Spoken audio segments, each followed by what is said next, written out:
plenty of time at the moment and probably spending some time in the garden, I've been running out of plant pots. So I've had to make my own out of newspaper. It's probably the best use for newspaper at the moment.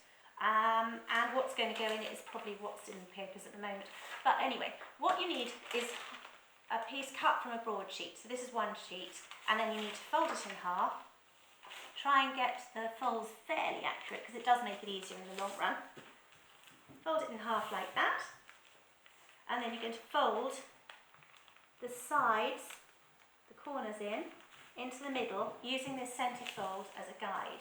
Now, it is quite important to make sure that the top part, the open part, is away from you and you're using the folded part. Otherwise, you'll do what I did when I did my first one and make something utterly unusable. So, we've done our paper aeroplane bit, and now we're going to fold over both parts of this on top of this line here.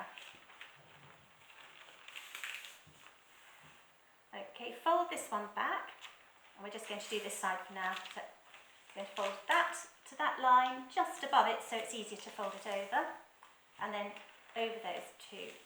So what you've got at the moment is like half a paper hat, really. Not a terribly glamorous hat, but that's what we've got. Okay, so I'm just going to fold that for now because it's easier in the end, but we're not going to use that. Looking at your centre line again, we're going to fold these sides into that.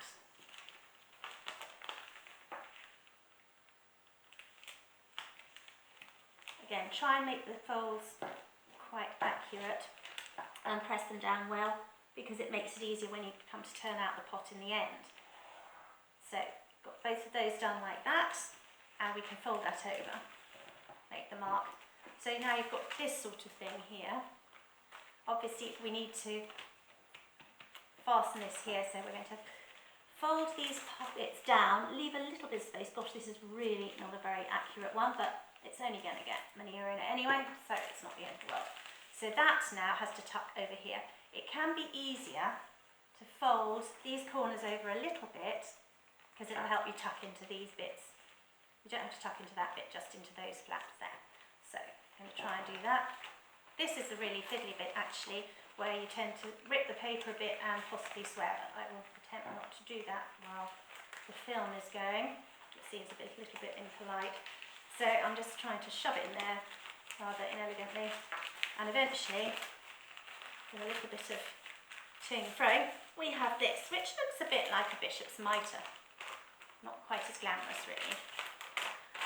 So, there's your bishop's mitre. Now, from corner to corner here, I'm going to fold that point down. Again, try and keep along the centre line because it will make the whole thing a little bit neater in the end.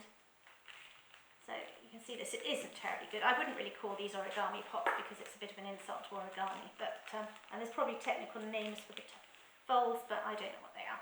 So, you've done that. You could, at this point, push it in and make a pot, but it's actually easier to fold along these lines. Fold the corner along that line there and do it the other side, and then we're going to turn over and do exactly the same. And this just helps you when you come to push the pot out. I should have drawn the lines on it, it would have been easier to see, but you'll see what I mean if you have a go. So now we've got to this situation where we can just, all these folds here will be the base, and we're just going to push one side into the other side, put a flap like that,